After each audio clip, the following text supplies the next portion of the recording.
ዛሬ የምንሰራው ሩዝ ነው። ምስሩን 50% አብስየዋለሁ። ይጋ ፓስታ ፓስቲኒ ያለ ሩዝ እና ሽንኩርት፣ ካሮት ተጠቅመን ቆንጆ የሚጣፍጥ ሩዝ እንሰራለን። ለልጆች ለምሳቃ የሚሆነው ልጆች በጣም የሚወዱትና የሚጣፍጥ የሩዝ አሰራር። ሁለት መካከለኛ ሽንኩርት እንጠቀማለን። ቲክቶክ ክሬቲቭ አዋርድ ላይ እንደተመረጥኩ ታውቃላችሁ። ኖሚኔት አድርጋችሁኛል። ድምጽ ግን እየሰጣችሁኝ አይደለም። 1025 ሰው ብቻ ነው የመረጠኝ። 166000 ፎሎወር እያለኝ የሁሉ ኮሜንት ሰጪ የት እንደገባ አላውቅም። የቲክቶክ ባዮ ላይ ሊንኩን አስቀምጫለሁ። ስልክ ቁጥራችሁን ስታስገቡ ኮድ ይልካል። ኤስኤምኤስ መልእክት ይላክላችኋል። ቁጥር መልሳችሁ ስታስገቡ ቮት ስታረጉ ሰክሰስ ይላል። አራተኛ ደረጃ እየተመራው ነው። ሰፖርታችሁ እንዳይለየኝ ነው የምለው። 2018 ደግሞ ብዙ አይነት የምግብ አሰራር አሳያችኋለሁ። ሽንኩርትና ካሮቱን ካጠብነው በኋላ ደቀቅ አድርገን እንከትፋለን። ካሮቱን ደግሞ እንዲበስልልንና እንደዚህ እንፈቀፍቀዋለን። ምንሰራበት ብረት የሚበቃውን ያህል ዘይት መጀመሪያ ፓስታ ፓስቲኒውን ዘይቱ እጃችንን ሳናሳርፍ ጎልደን እስከሚሆን ድረስ እናበስለዋለን። ለምትመጣ እኩል ቀይ እንዲሆን ማረር የለበትም። የሚያምር ጎልደን ነው መሆን ያለበት። እንደዚህ ጎልድ ሲሆን ሽንኩርቱን ትንሽ ጠበስ እናደርገዋለን። የሽንኩርቱ ሽታ ሲወጣ ካሮት ጠበስ ማለት አለበት። ካሮቱ በዘይት ሲጠበስ ትንሽ ሰበን ስፓይሲ ሩዝን የሚያጣፍጠው ኬሪ ፓውደር ነው። ትንሽ ኬሪ፣ ቆንጆ በርበሬ፣ ነጭ ሽንኩርቱ ከዘይቱ ጋር ተጠብሶ ሽታው መውጣት አለበት። ሰላም ሽታው እንዴት ደስ እንደሚል ታችንን ቀነስ አድርገን የሰፈርነውን ኩባያ ሩዝ ኦሪጂናል ባስማቲ ሩዝ ስለሆነ መዘብዘፍ አያስፈልገው። ውስጡ ያለው ነሻ እንዲወጣ 3 ጊዜ በንጹህ ውሃ አጥበዋለሁ። ነጩ ውሃ ነሻው ነው። ሩዝ በደንብ ካልታጠበ ይቦካብል። ስለዚህ ደጋግመን በንጹህ ውሃ አጥበዋለሁ።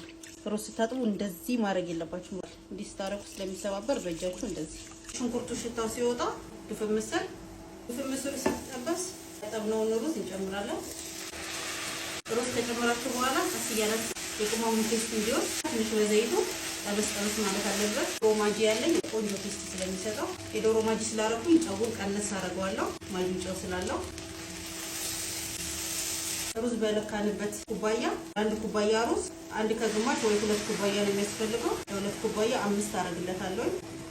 የሩዝ መጠን እንደዚህ ነው የሚሰራ። እዚህ 5 አዋልቀዋለን። አማስለን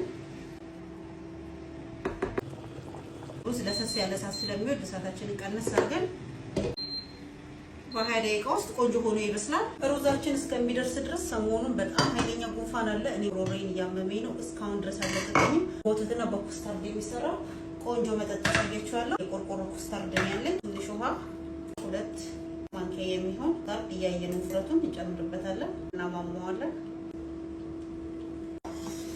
ስቶቬስ ስለያዘ እዚህ ጋር ግማሽ ሊትር ወተት አለ።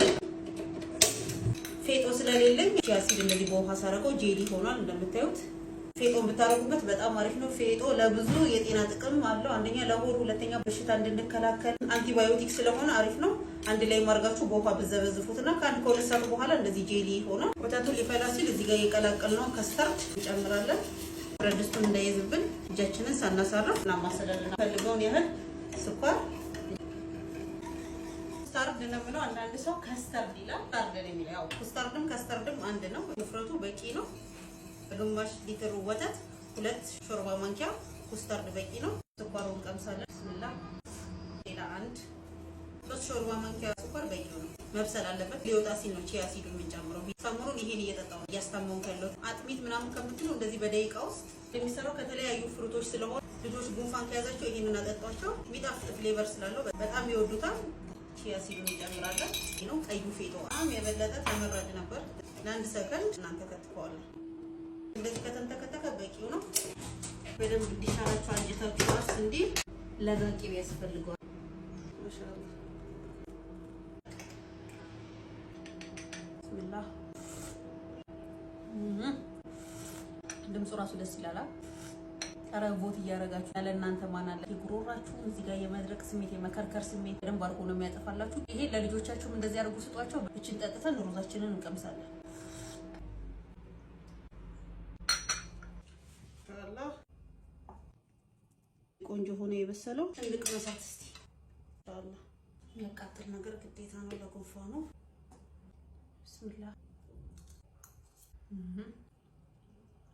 በጣም ነው የሚጥመው። የዛሬው ሬሲፒ ይሄ ነው። ቦት እያረጋችሁኝ ባዮ ላይ ባስቀመጥኩት ሊንክ እየገባችሁ ቤስት ቲክቶከር ሼፍ በሚለው 20 ቁጥር ላይ ድምጽ መስጠት ትችላላችሁ። ይሄን የሩዝ አሰራር እንደምትወዱት እርግጠኛ ነኝ። ይሄ ቪዲዮ እናንተ ጋር ከደረሰ ላይክ፣ ፎሎ፣ ሼር፣ ሪፖስት እንዳይረሳ።